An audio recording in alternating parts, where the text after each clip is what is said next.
Please say hello to Cate Blanchett.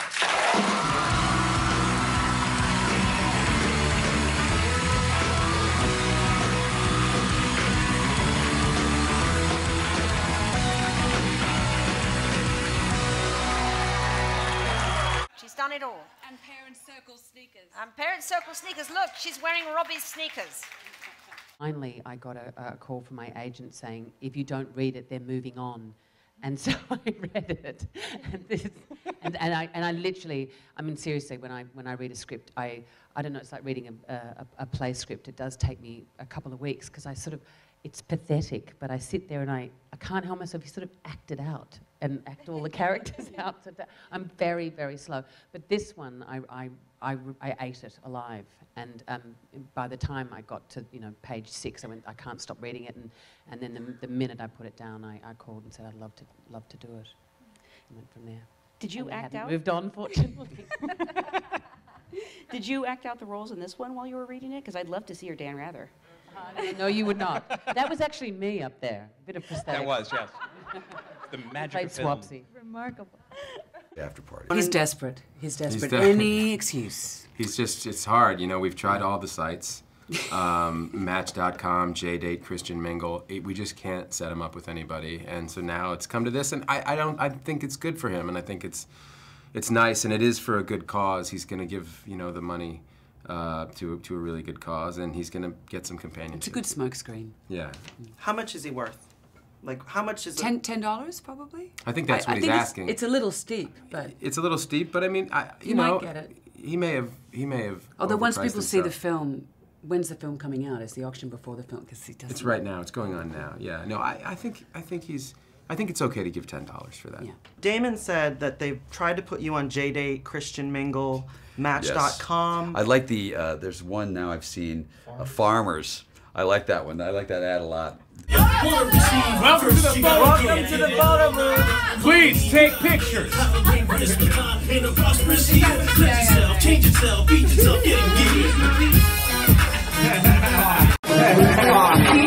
Who's not? Hey! Anybody got me in the ring? You fear anything? Do I fear anything? Yeah, absolutely. So much so I'm not going to tell you what they are. My fears. Yeah. Do you take the kids to the movies, or are you just like... I was going to say to the mall. Yes, we go to the mall. We took them to Star Wars. Oh, you did? Okay, like 17 times within, 24 hours. Did you like Star Wars? It was amazing. Oh, good. Oh, good. Did you? Oh, I loved it. You didn't like it? No, What's wrong with you? Hey. I'm more American than you are. Let's not get into it. I give milk to Santa Claus. Yeah. No, my son went at midnight, and it was a special... Oh, he did? Because, of course, we got the Millennium first in the Southern Hemisphere, and we probably got Star Wars before it was even made. Oh, yeah, you did get it before everybody else did. So we went to a midnight screening, and it was so exciting when the scroll came up and everyone cheered. It was a real event. Because obviously we've presented work through the Sydney Theatre. I can't talk. Yes, but hopefully by opening night I will have mastered English. Isn't it funny, the women who really change the game are always the women that no one knows what to do with initially. And actually the expression, a difficult woman, usually means an interesting woman, right? I mean, yes. All the women in my family were difficult. I know, and I remember when you'd be asked a question by a journalist, when I came out of drama school, and they'd ask my opinion about something, so I would politely tell them my opinion, and then you'd read the article and it would say, strident, doesn't suffer fools, and you think, you asked me my opinion. It was but I do feel the language around which, the adjectives around which women are being described as, or perhaps there's just more female journalists. Well, right. But I mean, because they were saying this year, it's the year of the woman in film, and I just thought that's... For fuck's sake, every year's the year of the woman. I mean, like, really. I know, it's getting old, right? I mean, really, isn't it? I mean, totally getting old. I mean, do you envisage a time? I mean, this is such an incredible... Let me just ask you a question. We made her a moderator, now she's getting uppity, yes, right?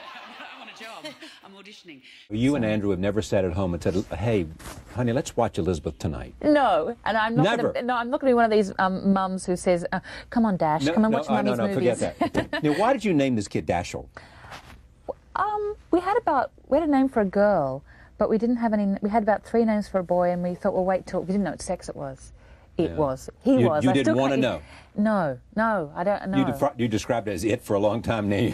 No, I don't know what we called it. Right. Yeah. But anyway, so yeah. why it turned out to be a boy, and so the name was Dashiell because Yes. Dashiell Hammett or Dashiell Yes, something else. we like the sound of the name, and then of course, I do you know, too, yeah, that's a good name. yeah, Maltese Yeah. Falcon. I had this sort of strange father-daughter, but also I had still do a massive crush on Mr. Redford. So the chemistry is very real. He's doing everything for everyone, and so that was a remarkable presence to work opposite, profoundly, deeply generous and sexy. What's next? Are you going to for you? Apart from raising a son. Yeah, raising a son. 7-pound-year. How much does he weigh now? He's born at. I don't know. I haven't weighed him. Yeah. He's eating a lot though. Yeah. I don't know if any of you have ever done a clowning workshop where you literally stand on stage and they go, be funny. And then you do something and go, that's not funny. And you go, okay, it's what Chekhov is like. And I think you can understand why it's done by ensembles who work together for 10, 20 years. And a Hungarian director who directed a production we did at the Sydney Theatre Company of Uncle Vanya had just come off doing a production of Three Sisters, where the Three Sisters have been playing the roles for 12 years. And finally, Irina was saying, I am too old to play this role. I can't play it anymore. And he said, no, finally, you're getting it. And it's because it's something... He would know that was him being kind. Another fantastic actor in this, Sarah Paulson. I know, she's extraordinary. Your best friend in the film, and she spoke to Nick Watt about you recently. I want you to take a listen. Oh, no. She's a glowy, sort of sparkly sea creature. There's something very otherworldly about her. Do you understand that? Oh, it's because I play. She was referring to the elf queen, maybe the otherworldly thing. I Sea think, creature? Yeah, sea creature maybe. But I mean, I adore her. I adore her. Do you think you're good in these movies? I mean, you're so good in them. I can't watch. Yeah, I'm amazing. And do you watch them and go? No, I can't watch them. I can't watch them because I have this really, really embarrassing habit of when I see it, I start tearing up when the character tears up, and I start laughing when the character's laughing. You're imitating what you're... So if you watch, it's not pretty. Really? No. Wow. No. So you don't enjoy It's lucky watching. it's half as anywhere near, you know, approaching possible on the actual screen. I'm presenting something to Amy Adams. I don't know exactly what I'm presenting to her, apart from the fact that she's fabulous and deserves everything. And this is kind of, it's written down. It's a girly SWAT kind of fan letter that's slightly creepy and very earnest. But here we go. She's truly scrumptious. Yeah, it's creepy. I marvel at Amy's indefatigable curiosity as a performer. It's the best listening acting in the business by a country mile. American Hustle, I mean, I can't even go there. Every frame, every single frame of that film, she bewitched and beguiled us. Congratulations on whatever the title of this award is. I don't think I'd also do a horror film either. I don't know why that just doesn't sit well on my soul. Do you? I love them. Do you find them funny? No, I don't find them funny. I find them scary. Do you? I think The Hobbit is the heart that drives The Lord of the Rings. So there's an incredible good humour and buoyancy and masterful storytelling. But, you know, there's a couple of big sequences that you might want to, you know... Look, I did that when Barry's goiter was flopping around. So it's perhaps that is one of the most horrifying images. But collaboration is so important. You are. It's your eyes and it's your soul. Everything. Do that. Really. Oh, you did that great. Yeah, that's my Scaredy great. Who has the messiest dressing room? Your dressing room is positively Spartan. No. I think you don't bring anything in. I just don't have anything in there. Well, then that's clear. So then she definitely has the messier room. You're monk-like. I am. I'm monastic because I'm so messy. So I have to be. Oh, okay. You are monk-like. You're in a You're right again. Okay. He's always right. Who's always right? That's another question. Who's always right? That's easy.